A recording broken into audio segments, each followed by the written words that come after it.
ఆధ్వర్యంలో ఈ పండగ జరుగుతున్న విధానం ఎంతో మంది ముస్లిమ్స్ తమ ఇళ్ల ముందు వినాయకుడిని పెట్టుకున్నారు. మండపాలు ఉన్నాయి, వాళ్ళ ఇళ్ల ముందు మండపాలని బ్రహ్మాండంగా వాళ్ళు స్వాగతిస్తారు. ప్రసాదాలు అందిస్తా ఉన్నారు. పండగ సందర్భంగా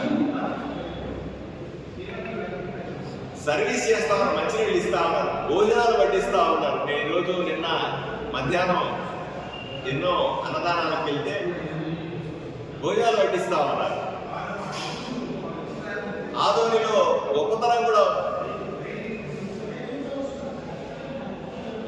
ముస్లింస్ కు సంబంధించిన పండుగ బక్రీద్ సందర్భంలో చూశారు. సాక్షాత్తు నాతో పాటుగా చాలా మంది హిందువులు మసీదులకు వెళ్ళాం, ప్రార్థనలు చేశాం.